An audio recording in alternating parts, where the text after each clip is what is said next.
Welcome back to the Shop Mini RC. I'm Ken, and today we're taking a look at our UTB18 from Axial. This is a completely stock rig, and we're going to be throwing some aluminum and hardened steel upgrades, new shocks, some stuff like that. We're going to be throwing them on here, and it's going to be kind of our first dive into the UTB18 upgrade world, I guess. And so, yeah, let's check it out.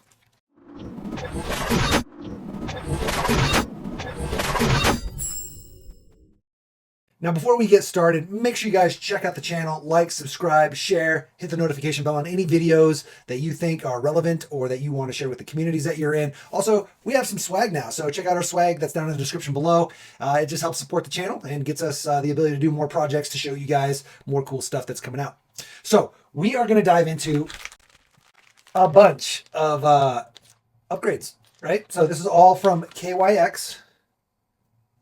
You can find them on eBay and on Amazon, and we're going to throw some of this stuff on the UTB18. We also are going to have more upgrades coming in the future. We might even do a full chassis swap.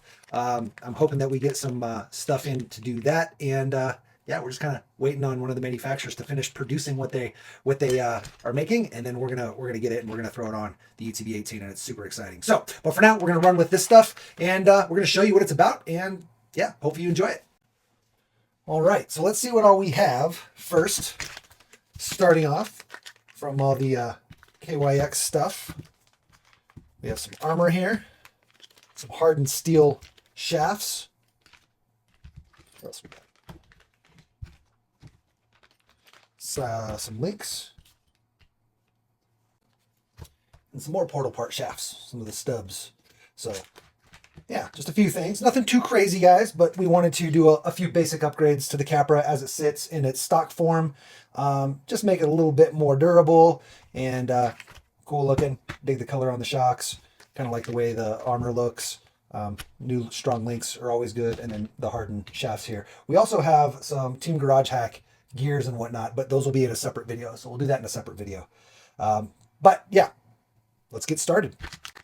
Now, because this is our first UTB18 video, you may be new to the channel, and so maybe you don't know totally what we're about, but we usually do a little bit deeper dive upgrades and builds, and we kind of come from the perspective of somebody new or newer to the hobby, just to make sure that anybody that is new, we don't know basically the knowledge level of anybody watching our videos, so we want to make sure that anybody watching the videos, whether they're new or a veteran, can follow along.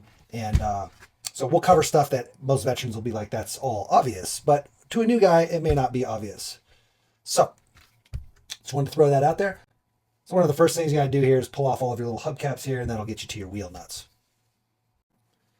Because this is our first time really working on this guy, we don't have all the tools that we typically would need sitting up here. So we kind of have to dig around looking for tools because usually we're working on the actual 18 scale or 24 scale, the much smaller stuff. So this requires much larger hardware. So you're going to be running with different tools for sure. I think this is the one that came with it actually. Maybe. There we go. Yep.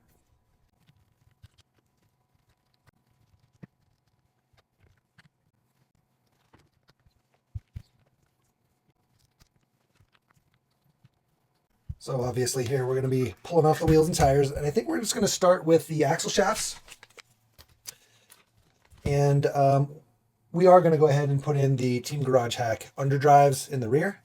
So we'll throw those in the rear here, get us some underdrive. That will help. Team Garage Hack is a local manufacturer. They're also kind of a clubhouse. We crawl there every Monday night actually with our minis, our 24 scale and 18 scale. We do comp crawls, and they make a ton of awesome hardened steel products. So definitely check them out as well.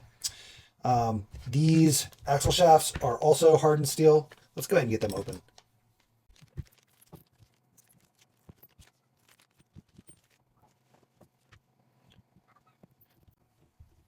All right, so there's all the KYX stuff. Awesome. And now we're going to open these guys up. While your hex hubs come off, don't lose your pins here. It's much easier to not lose stuff on these big guys.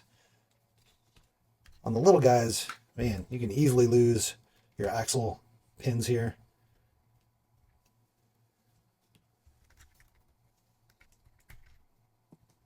On this guy, it seems much less likely. All right.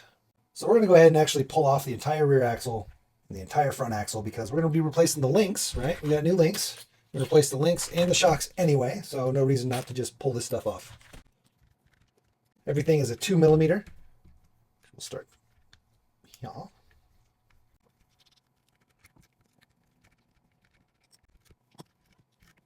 Interesting. The rear truss is part of the... Oh, no, it's separate. I was going to say the rear truss is part of the axle, but it's not. It's actually separate. So that's pretty awesome. Leave this on. Don't believe we have the new rear truss part, so we should be good there. We are gonna end up replacing that at some point, but I don't think we have that part yet. Actually, I think we do. Hold on. BRB. A few moments later. Ah, I knew we were missing something. We do have the different rear link truss. That guy. All aluminum. So we will be pulling that off. Let's just go ahead and get the links off here.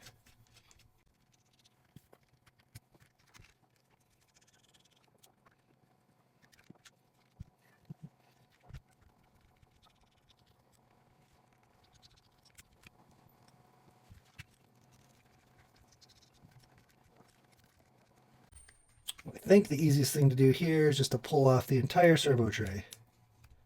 So we're going to do that.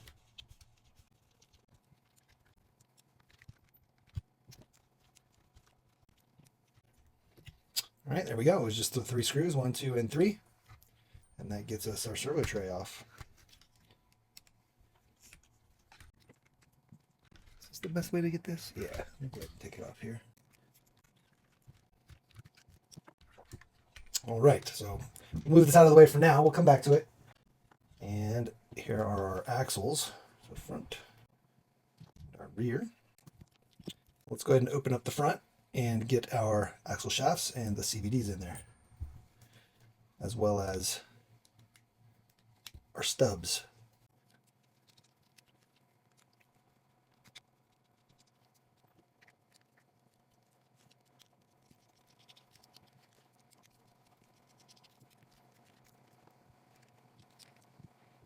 And there's our stock axles.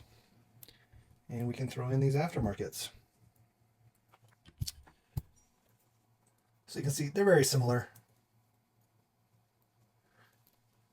Part of why we're doing this is also just to show how to do it and learn ourselves, because we're always learning and we like to share what we learn as we go. And so this may not be totally necessary right now, but it'll give us our backup stock shafts. And I do like to show other manufacturers and what they're doing. And so we're going to throw these guys in there. That'll give us backups. Or maybe we'll do a parts bin build at some point. A lot of times that ends up being the case where we do so many upgrades, and I'm sure many of you have the same experience, where you upgrade everything and then you've got enough parts just to basically build the stock truck back. Okay, pretty straightforward, pretty simple. We don't need to open up the pumpkin at all. We're not upgrading anything in there right now. I'm sure at some point we will, but for now, we're just doing the axle shafts. Now on the front, we're going to go ahead and do the portals next, and that's just these shafts here.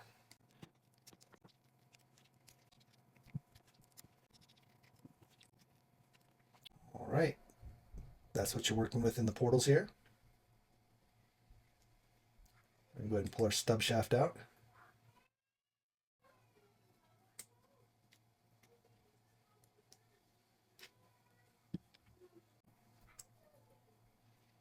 Okay, we're going to keep our gears and our bearings and everything in the same order as we take it apart, just so that we can make sure that we go back together the same way. This is pretty straightforward and simple, so it's not like it requires too much.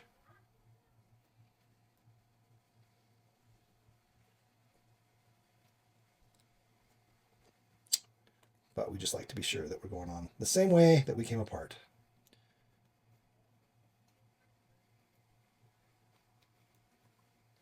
Again, part of it's just us learning, right? We were trying to learn how this particular rig goes together.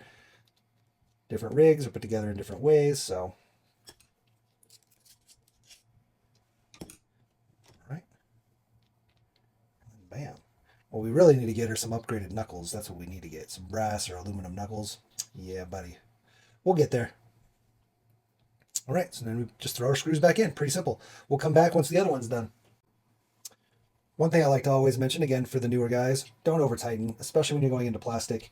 You can easily strip the plastic. Also, you end up you can deform it a little bit and cause a lot of binding. So if you over tighten and well, even on aluminum, and you over tighten and you squeeze stuff together too tight, you end up with a lot of binding. Now we can't really tell here because our axle shaft's not in. There we go. But that feels pretty smooth. So we're okay there. Also, these were lubed up or greased fairly well already, so I don't feel the need to put any more in there. You can see they were already pretty lubed up. This doesn't need to be lubed, but the gears themselves, you don't want them totally dry. So, all right, we're gonna get this other one done, and then we'll be back. All right, we got our new stub shafts or stub axles put in, and now we'll go ahead and put our knuckles back on. Now, this probably would be easier if we took our steering link off, but we like to make things difficult sometimes. Just kidding. We'll get there. Don't forget to make sure your C-hub bushings are in. We had one fall out.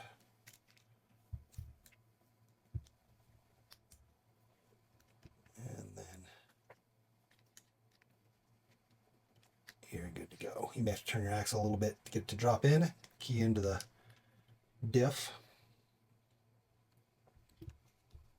And then we just throw our screws back in. It's pretty simple. Again, this is another one where you definitely do not want to over tighten. If we were going metal into metal, we would use Loctite. We like to Loctite things because then you don't have to over tighten at all, right? Like you just tighten it down just till it's snug. You can even back off a little turn, make sure everything is nice and free, no binding. And with the Loctite on there, it basically will help it set where you're at, and then you don't have to worry about it backing out. See, we've got a little bit of binding there, so we're just going to back this guy off just like 1/8 of a turn, maybe a little more, quarter turn. And it's much smoother.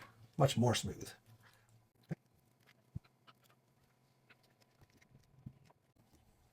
You have to turn the drive shaft a little, or the axle shaft a little bit to get it to drop into the key, and then you're golden. Oh, speaking of Loctite, never Loctite into plastic. Even if you were going through plastic, say this was aluminum here, and you were trying to Loctite through this knuckle into the plastic, or through the C-hub into the knuckle, you got to be very careful if you're doing that to not get Loctite on any of the plastic parts, because Loctite will degrade and destroy the plastic. And you definitely don't want that. I've seen people put it, try to Loctite their servos and their servo tray is plastic, and then they wonder why their servo tray is breaking on the mounting points and C-hubs, stuff like that. A lot of times there's bushings in there, like brass bushings and stuff, so you don't usually get Loctite on there, but there are times where people get Loctite onto the plastic where they shouldn't, and it becomes a bad time later on down the road, because like I said, it'll basically degrade the plastic. It makes it brittle and weak. All right, so super loose here, no binding, super awesome. Simple as that. Let's go ahead and actually throw on one of our covers, our protectors, while we're in here. Where'd my scissors go? There we are. Oh, I love that. Nice, heavy metal. You can see we've already ran a little bit. We haven't ran this guy a whole lot yet, just a little bit, but it's already starting to get its beating on. And so if you get these guys early, helps protect it just in general. And then if you ever take them off, stuff still looks new, or newish, newer. It's not going to look brand new because you're going to have wear on your other parts, but it just keeps it from taking too much damage. Also, those are the hardest hitting points sometimes, so it can help prevent cracking or too bad of scarring and marring. I actually had seen a diff cover that was so scraped through on a used truck that I bought that it almost put a hole in it. It was super weak right there. And yeah, I mean, if you not too much longer, and it would have been showing some worm gears. It was on SEX. Pretty wild. I should have showed it in the video. It was a long time ago, though. All right. Yes, I love these things. They just make it look beefy, right? There's some panels that have kind of a similar design. They're angled panels, and they have slots in them like that for the actual body, the cage. And I think I want to get those. They're on eBay as well. They are pretty sharp looking. All right. So there we go. Front axle's done. Get this out of the way. Now we're going to do the rear axle. It's all pretty much the same. You don't have to do the knuckles. The only difference is you can do, you know, let's take off the portal. We might be able to pull it. I doubt it, but we might be able to pull the axle out through the portal housing here. If not, we can pull off the rear portal housing. We'll see. We'll see. Either way, we got to open this guy up.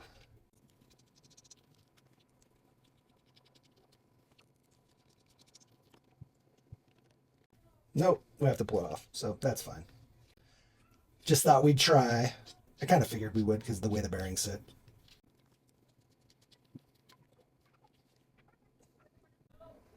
And I'm hoping this just pulls out, you know? I almost wonder if we have to separate the housing here. Let's loosen this up. We have to pull this guy off anyway, so we'll go ahead and do that. Because we're putting on our new rear truss. All right, got those 3 screws out just like the servo. Now before we put this in, let's see if we need to separate this in some way to get this out. Oh yeah, look at that. Okay, so we have to pull, that's kind of annoying. But I guess it keeps the portal housings very secure. But you have to pull the whole thing apart to get in there.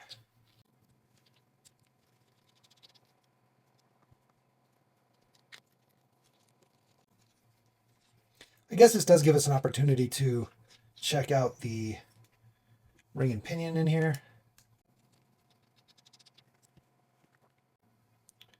And there you have it. All super greased up. Seems good. Okay, then you can just pull your portal housing off and your axle shaft off. All right. Just like so. Go ahead and pop this guy out with the new hardened steel KYXs. Is that guy in there? Is that how we do that? Yeah. Actually, let's go ahead and put our underdrives in. That's what we should be doing right now.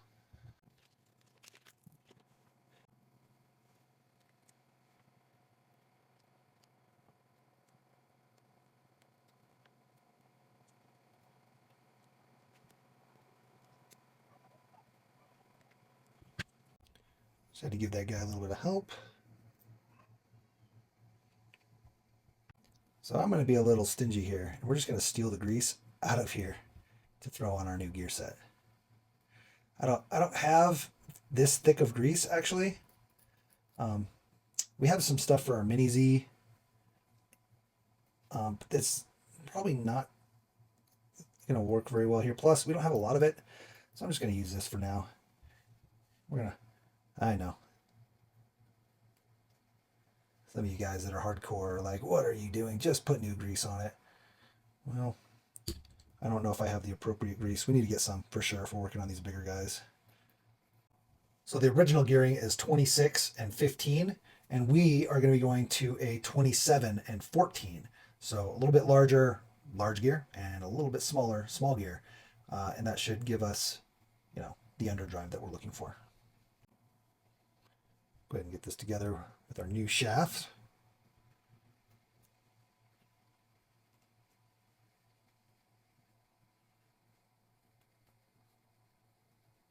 Washer there. This guy can just drop right in. Okay, and then there's that. And go like so.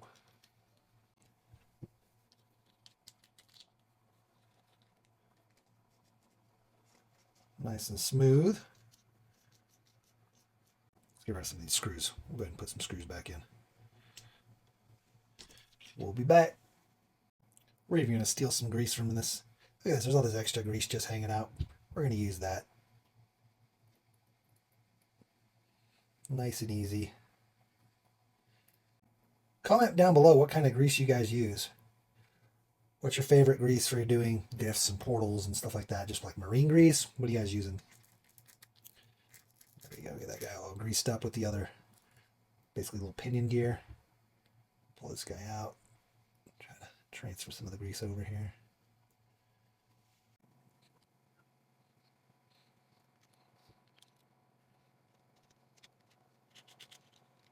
Oh yeah, there's plenty of grease, plenty of grease. We're good. All right, get this guy back together. We'll be back. And now our portals go back together.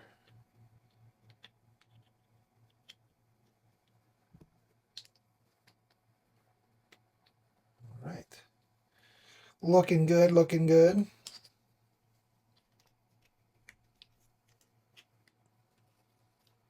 Are we on the wrong side, maybe? No, I think they're the same on both sides. What's going on here?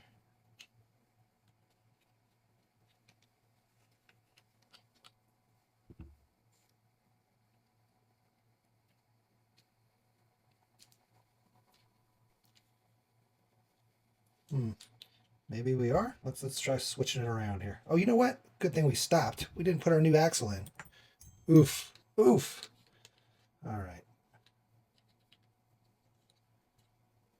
All right, so let's try this one on this side now.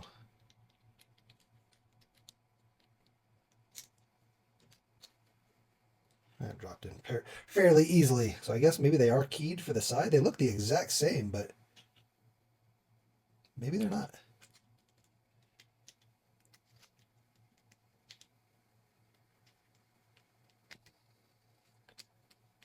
Yeah, because those dropped in very easily. Yeah, guess they are. There's no real indicators on which side is which, though. That feels all smooth. Nice. All right. Let's get our screws back in. And we'll put our pumpkin cover, our armor. Get that on there.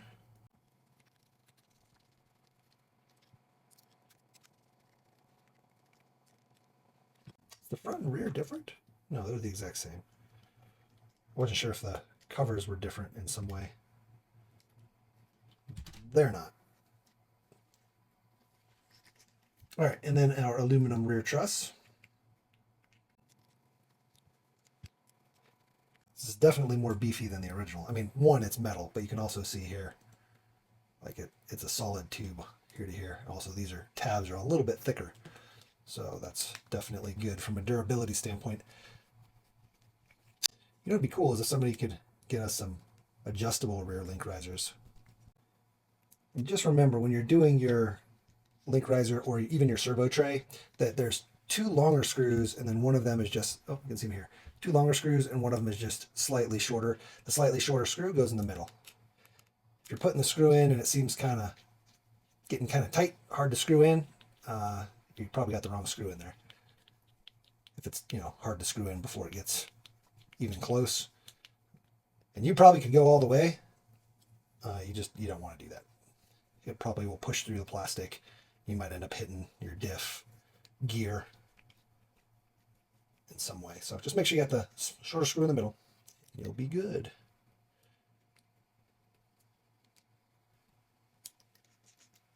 All right. Beautiful. Beautiful, beautiful. All right. We're going to go ahead and put this stuff in our storage, our extra little bits here. And then we'll be on to the next part. All right, we went ahead and set our axles aside. We're going to do our links now. So here's our link set.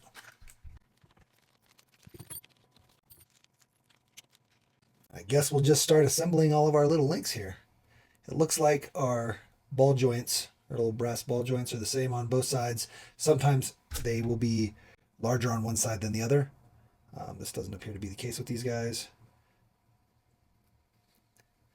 So it doesn't matter which way they go in. When they are larger on one side than the other, that's really useful for like a non-captured connection, right? So like this connection here, where you go into the rear axle or into the axle, if, as an example, you were just mounted to the outside like this, just having O-rings, you could easily just pop off the screw and the ball joint here. And I don't know if they do that very often in larger scales, but in the smaller SCX and TRX and even the FCX world, there are times where you're mounting links and shocks and whatnot, and there's it's non-captured on the other side. So you want to make sure that larger ball joint has the larger side of the ball joint is on the outside where the screw goes. That way there's no way for the link to come off, even if you lost your O-rings, that they broke or disintegrated. The link can't come off that side of the brass ball joint. It doesn't appear to be the case here, plus all the spots are captured, so you don't have to worry about it. Even if the entire brass ball joint came out, yeah, your link is still captured in there with the screw. So, not a big deal. Let us go ahead and get all this together, and we'll be back. All right, so this link set that we have is for the upper links, because the upper links on here are plastic, right?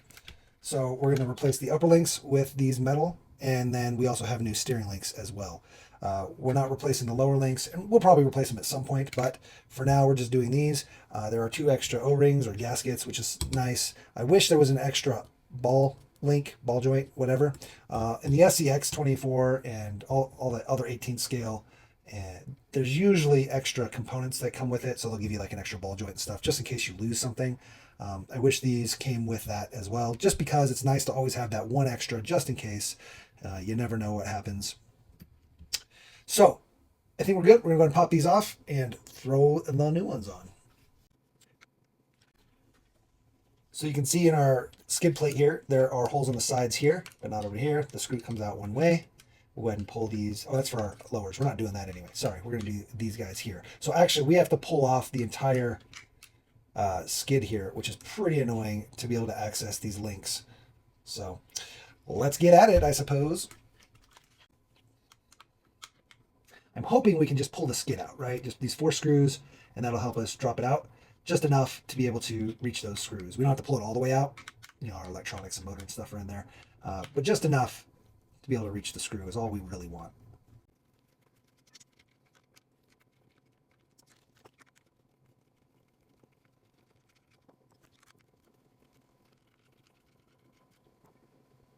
All right, let's go ahead and see if this just slides right out. All right, good deal. Good deal. Side note, we do have a Furatech brushless system that we will be putting in. I guess we should realistically be doing it now, but we'll save it for another day. We'll take her back apart and do a whole video just on the Furatech brushless setup.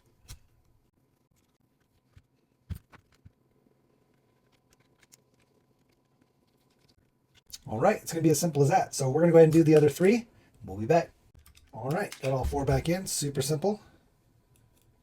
We'll just go ahead and put our screws back in our cage and skid plate. And we'll pull the links off the front servo here and put our new links on the front servo. You should get a new servo tray. That's another thing. Like a brass servo tray. I don't know how much brass plays a part in some of this larger stuff. I know people like to load up their trucks with brass in the smaller scale, but we know it's about weight distribution, not necessarily just having a bunch of weight. You do need enough weight to have grip. And we've learned a lot with our class 3. We have like a super ultra light SCX24 class 3. It's like 200 grams when the average is like 5.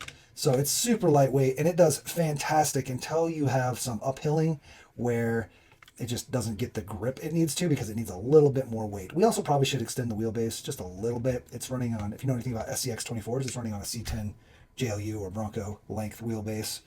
And if we went to like a deadbolt rear or a Gladiator rear, I'm sure that would help it on its uphill quite a bit, but we just need to add more weight to that guy. Even though most of its weight is on the wheels, like almost 100 grams of that truck is just the wheels and tires, and then you have like 100, 110 that's the rest of the truck. So it's pretty low CG. It's just sometimes it bounces. It doesn't have enough weight to stick. So we're going to mess with that some more. Anyway, back to this guy. Yeah, a little bit extra weight would probably be good. I just don't know where. Probably on the axles or the knuckles, I assume, just like the other guys. You kind of want to keep all the weight unsprung and non-rotating masses. So not your wheels, not your tires, but ideally your portal housings and you don't have diff covers, so can't really do your diff cover per se. But you could do your knuckles. You don't really want to do your axles because brass on your axles just sticks to rocks, even on your C-hubs here. Probably don't want to do brass there, but like I said, your knuckles for sure, your portal housing for sure. Might be able to do brass upper links if we ever wanted to replace the upper links. I wouldn't do brass lower links because, again, brass likes to stick to rocks. But servo tray would be good. Brass rear, this guy here, brass rear truss would be good, extra weight there. And then that's probably plenty of weight. And then you just lower the weight everywhere else. You want to lower the COG. So it's better to kind of lighten it up as much as you can realistically. And then as you need traction, add more. Okay, pull this guy off. 2 screws for our servo links. Pretty simple.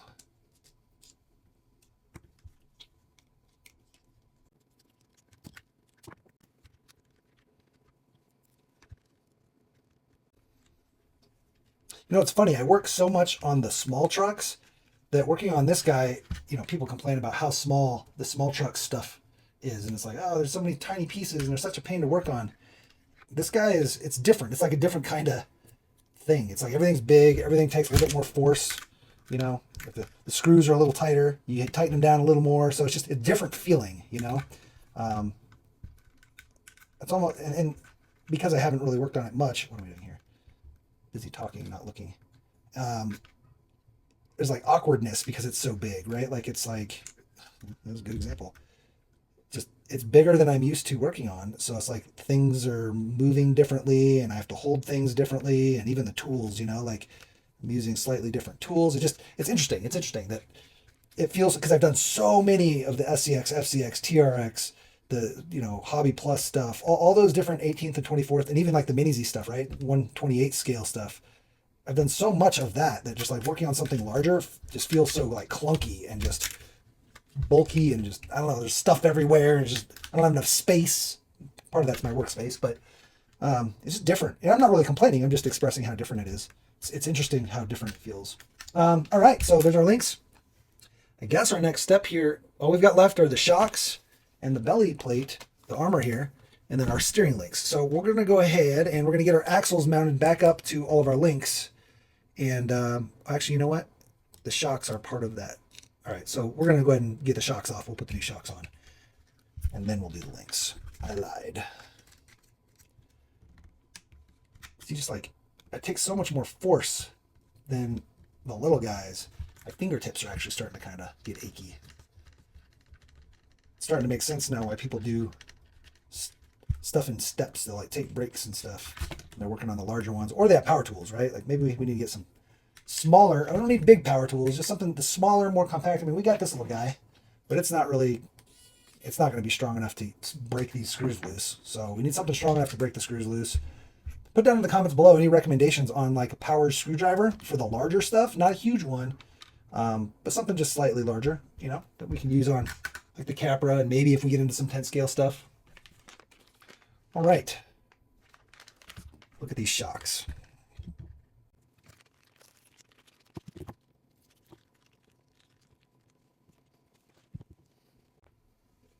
All right, so I'm not 100% on how we're doing this. Our rear eyelets look like they're just normal. Is there a front and a rear? Are they different length? Oh no.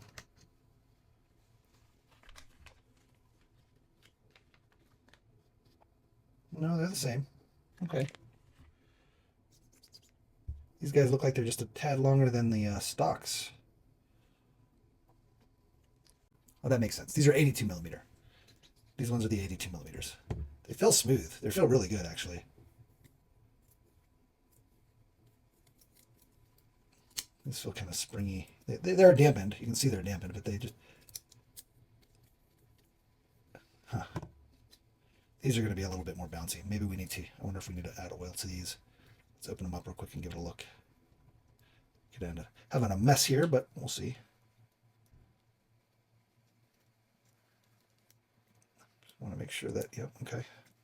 I bet you these don't have any oil in them, so...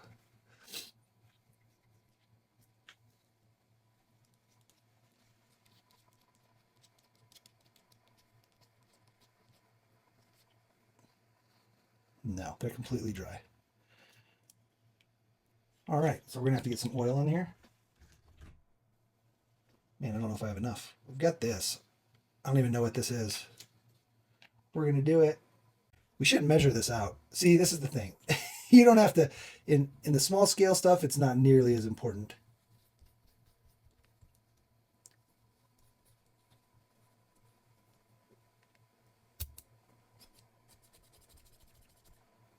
Why don't you tell us in the comments below what weight oil you're using in your shocks? We definitely need more. We're not going to have enough here. All right. Well, I think we'll go ahead and put it together without oil in the shocks, and then we can open them up and we'll put oil in there after we get some, because we don't have the right oil. And I was hoping they came filled, but they do not. So we'll figure it out. But let's go ahead and get them installed. So the stock shocks, they are 78.5, and these ones are 82. So we're probably going to set a little bit higher. Hopefully not too high, because it already sits pretty high. We're going to try to put the shocks as far back as we can. These springs do seem a little stiff. I might consider actually throwing the stock springs on versus these springs. I wish the shocks came with 2 sets of spring options, a heavy and a light. A lot of the smaller scale stuff, they come with like 2 or 3 different spring weight options. And being that this guy's all stock, it's not heavy at all. And even once it gets built with a new chassis and whatnot, it's not going to be very heavy on the top. So we don't need a real stiff spring. And again, these springs are definitely more stiff than the stocks. So I think I might even do it now. I think I'm just going to pull the stocks off, and we'll use the stock spring on this shock. I do like this shock a lot, but yeah, this spring is just really stiff. And being that they're longer, I just don't want it doing like monster truck style. Also, this is how this goes. At least I think it's how it goes. We've got the smaller side. We've got these little brass bushings. Put that on the outside with the O-ring. And then the larger part on the inside. Okay. And that guy will just mount right back in here.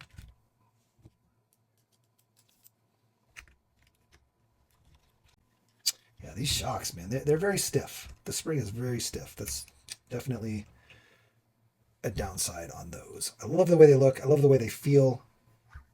The construction seems really good, but yeah, just too stiff of spring.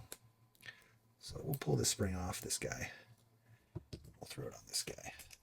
It'll also give us a little bit of droop.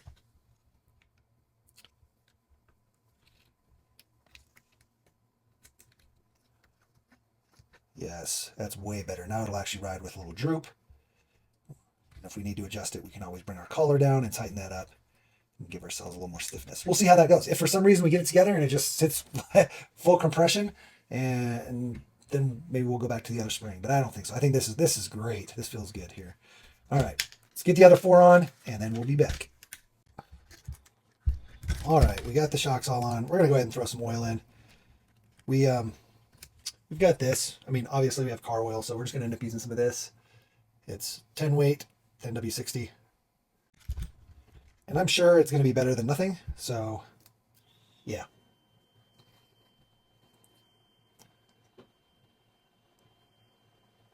Oh, shit. I already did the rest of them. And this is the first time I did that. That's hilarious. I was just going to show the last one being done. And then, of course, that's the one where it just comes out like crazy. Oof.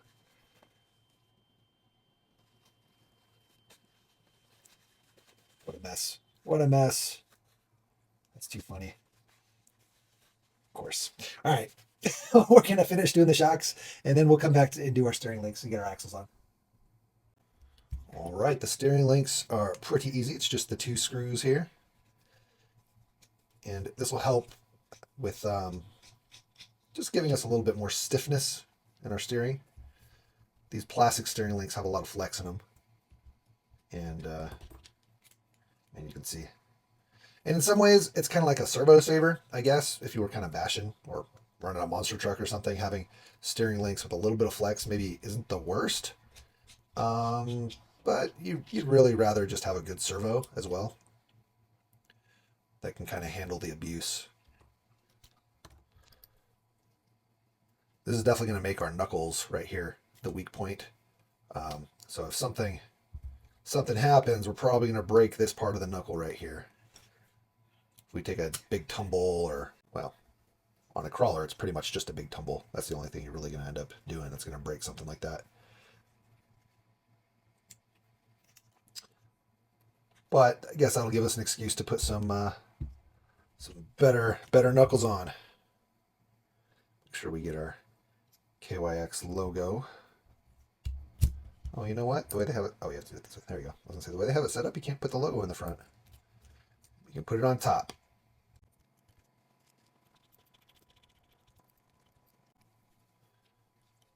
Kind of dig the blue bushings. Kind of cool looking. For sure.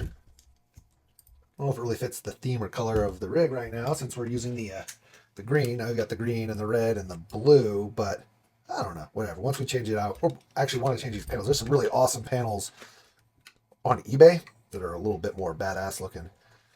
So maybe we'll do that at some point. I don't know. Okay, I think that's all we need to do here. We're going to get these axles back on. Probably don't need to show you guys that. Just like you took them apart. We're good to go. One thing I do want to show when putting these back together, you want your drive shaft to be in phase, generally speaking. It helps prevent vibration at high speeds and whatnot. And the best way to kind of do that on these types of drive shafts, because these aren't universals, these are more like CVDs. So it may not matter as much with these, but if you have the screw facing up or down, up towards you, and make sure it's the same on both sides, the screw is facing up, that'll make sure that the inner portion of the joint right in there, I don't know if you can see it, but that'll make it match what's on this other side, and that helps prevent vibration and whatnot. Also, it's kind of interesting that they have the drive shafts the way they do on here. Usually I like to put the female side on the transmission side, and then the male side over here. That helps prevent dirt and whatnot from getting up into the drive shaft. It kind of, as the truck sits, you're kind of down here, right? Your axles are down, which means dirt and whatnot could get into this female portion of the drive shaft. Whereas if you were to have this side over here, then it's always facing down, and it'll just kind of help prevent dirt and whatever from getting inside there and keep it clean. So it's kind of odd that they, from the factory, have the drive shafts that way. I almost want to switch them around, put this on this side and this on this side. Let's see, how hard is it to pull it off? It doesn't look like it's too oh, it's pretty tucked in there. We have to pull the whole skid out. Let's see. Yeah, that's a tough one. You got to pull the whole skid to get to that drive shaft. You can do this side probably. Maybe. And the screw's kind of hard to access there as well. We'll leave it for now. If we ever pull this all the way apart though, to get in there, change out, when we do the Fear Tech, we'll probably swap them, put the female on this side and the male on that side. Anyway, just wanted to talk about phasing your drive shaft a little bit. So just try to make sure your screw is facing up. I mean, I guess we could unscrew it here and there. These are probably the same on both sides. Let's take a look. Just actually unscrew the shaft sleeve. Yeah, okay, you can do that. That's easy.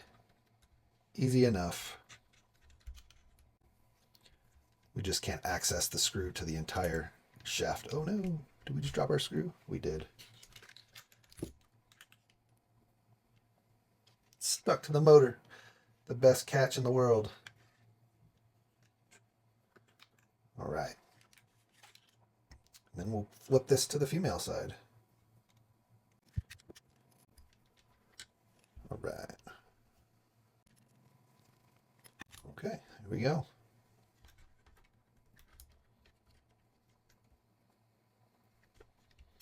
And we'll get our links and stuff back in here. All right, well, while we're in here, we figured we will go ahead and put a servo in there. We happen to have this guy just hanging out. It's a KYX BLS04S. That's going to give us a lot more torque than the stock servo, a lot more speed. The stock servo, the Spectrum, it's basically at 6 volts, only 88 ounces, and at 7.4, 103, so 88 ounces at 6 volts. Whereas the KYX, I mean, it's an all metal housing and whatnot, slightly smaller in depth. But even though it's slightly smaller, instead of 88 ounces, we're looking at 480 ounces. So 400 more ounces. And at 7.4, it's 625 ounces. And at the 8.4, which this can't even go to 8.4, we're looking at 694, almost 695 ounces. The speed at 6 is 0.17, and then 0.13, and then on 8.4, it's 0.12. And if you're only on 5 volts, it's still 0.21. So pretty quick. And again, all metal, just going to be a little bit better than this guy here. So we're going to throw this guy in. The easiest way to do this, you don't have to get to the ESC because there's actually just a plug. You can see right here, there's a little plug. And just basically loosen up your interior here so that you can move it around and then pull off the 4 screws for the side panel, and then you can access it. You might need some pliers or some tweezers or whatnot to kind of get the plug out. And then the servo wires wrapped around this little hook here. You can just pop it off and you're good to go. Pretty simple. Alrighty, super simple to install. Just run your wire through along your battery tray, put it back through this little hook, plug it in to the adapter. Simple as that. We're going to throw all our screws back on, get our front axle going, and we should be good. All right, so we don't have a tap set, for threading. So we just poor man drilled it out. We had to drill this out to the 2mm or the M2s, whatever. Then we used just a super short M2 screw that we had and kind of cut us some threads. And we should be good here. Yeah. We're also going to throw a lock nut, a nylon lock nut on the end, just to make sure. Plus it's kind of exposed. Make sure when you do the servo horn, obviously for the newer guys out there, go ahead and turn it on and make sure your truck is completely centered with your trims. Okay, so we're going to make sure our trim is centered, right? And then we're going to go ahead and turn everything off.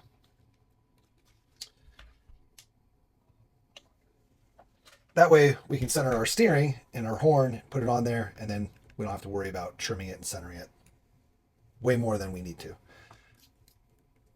So I think the link's going to go in front. The drag link, we're going to put it in the front. There's not a lot of room in the back. I put the horn on. Yeah, we can't really go behind, so we're going to be in front here, which is fine. Actually, do I want to? Yeah, we can go ahead and do it this way.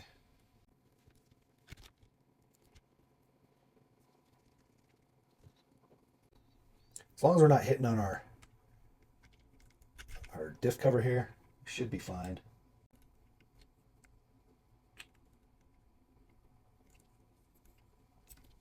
Okay.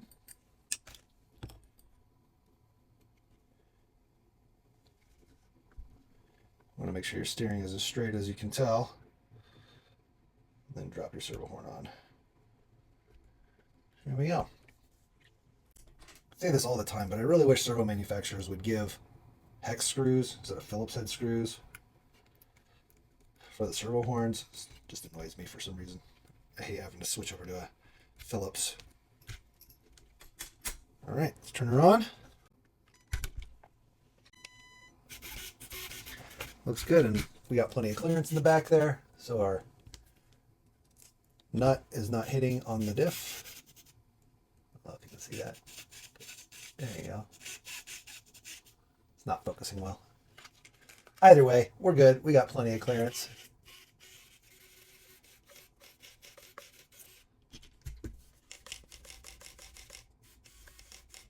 You can see the lights dim because the servo's pulling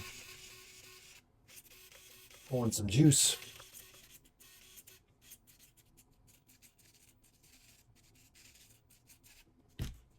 We definitely need to update our receiver and transmitter. We're just using stock right now, obviously. Make sure you turn your dual rate down just a little bit. If you feel like it's stopping and your servo's still pushing, let me show that.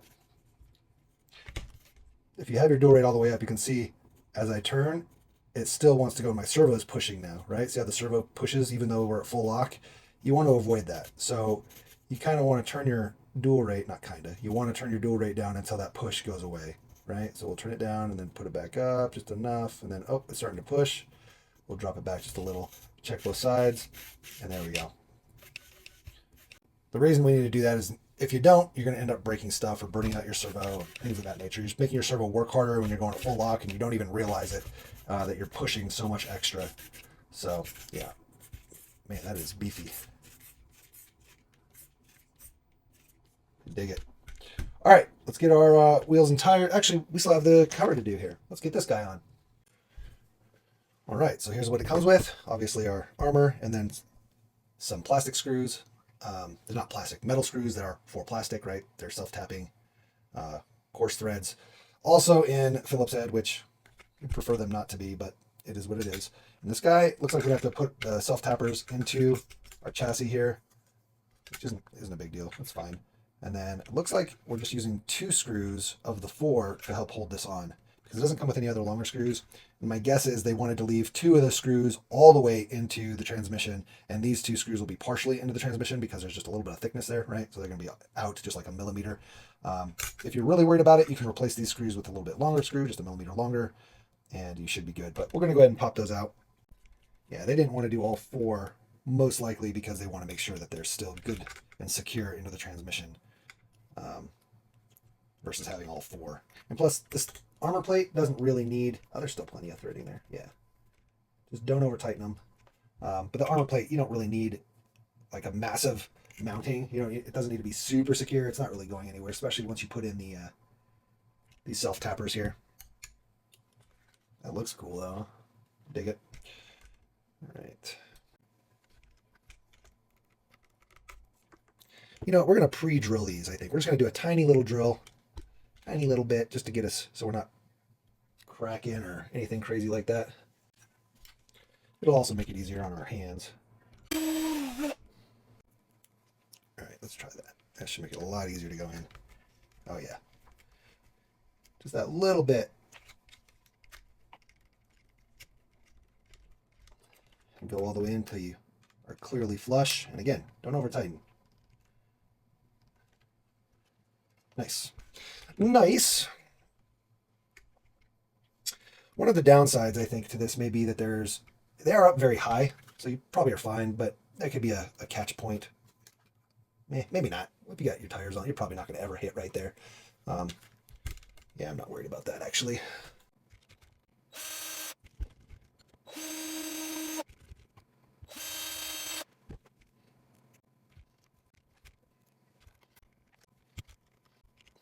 Bam!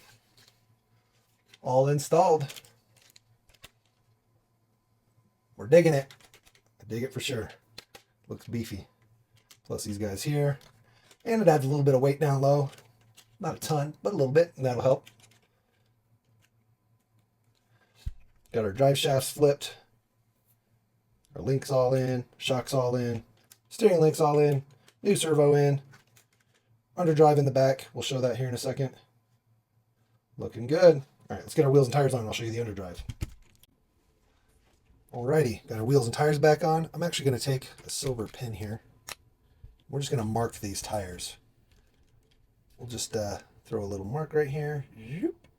And a little mark right here. So you know up. Hopefully you can see that on the video fairly well. And then we'll run it and you'll see the underdrive in the rear. Oh, also we did throw a little bit of thread locker on our nuts here, on our wheels and tires. They seemed a little loose for some reason. Not like crazy loose, but we just want to be safe. You don't want to over tighten, and you also don't want to strip them. So, all right, let's go ahead and run this. So you can see this one's already a little bit behind where that one is. Now we're a little more behind. It's just the tiniest bit of underdrive. See that? Now we're all the way here. We're all the way there. So that's what underdrive or overdrive does. And I have a whole video about overdrive and underdrive over here. It's for the smaller scales, but all the same theories apply and why you would want to do overdrive and underdrive. Just in short, it helps you squat a little, right? Because your rear is going a little slower, so it kind of pulls and it squats you down just a little bit. Also gives you better steering. The turn radius is going to be a lot better. And you can do both. You can do either underdrive or overdrive or both, whatever. But the idea is that your rear is going slower than your front. So if you want to do overdrive, make your front go faster, that's fine. If you want to do underdrive, make your rear go slower, that's fine. For crawlers, I mean, that's the only place you'd really want to use it anyway. But realistically, I feel like depending on your torque and your motor and stuff like that, you usually want to do underdrive. Because then you get more torque. Whereas if you do overdrive, you may get a little bit more wheel speed, but you're losing that torque. So anyway, you can see the difference. It's pretty big. Now we're completely a half rotation. And now we're caught back up. Yep. All right. So we're going to run this guy, get it out on the rocks, and give you our thoughts. We are sitting a little high. These springs are, even with the stock, these springs that come with these are way too stiff, at least for the setup we have. Even the stock springs, I feel like they're almost too stiff. I think if they're also longer, right? So it's naturally going to sit higher, and that's going to kind of happen regardless. unless we do like a completely compressed type setup. Just softer springs though, we'll let it sit lower. But you know, we're probably going to end up with the aftermarket chassis, and when we do that, we'll be able to lean our shocks in a little more, or maybe we even stretch our wheelbase out just a little bit, and then we'll be glad we have the longer shocks. Yeah, definitely excited to get it out on the rocks though. Pretty cool. All right.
All right, guys, I hope you enjoyed the video of the UTB18 and all that KYX stuff that we got installed. Pretty cool because we got a little bit of battle damage, not much. We didn't run it too long. We had a lot of other stuff kind of going on at the comp place that night, but I definitely wanted to show some running footage. Hopefully you enjoyed it. These shocks definitely are better than the stock. Digging that. The armor is awesome. Upper links, all that stuff is fantastic. You also may have noticed these guys here. These wheels were not in the video. We installed them last night for another video, which you can check out right over here. These are Punk's Custom 3D. They are 1.9s and they are bad. It's going to look really cool when we get it swapped over to like the Dementor chassis. That's what we're hoping for. And yeah, so we're super excited for that. Anyway, make sure you guys like, subscribe, share, hit that notification bell, do all those things you do at the end of videos you like. And that subscription is just a click for you, but it means the world to me. And how else are you going to know when we get the video for the Dementor going up? You're not going to know unless you subscribe and hit that notification bell. So got a lot of cool projects coming in the future. And yeah, that subscription will let you know. Why don't you put down in the comments below, upgraded KYX. That way we know you watched the whole video. It was a long video. And yeah, if you made it all the way to the end, upgraded KYX. Bam! And this armor is awesome. We're digging it quite a bit. Alrighty, guys. Get out there, build something awesome, smash them, crash them, and bash them, but don't break the expensive parts.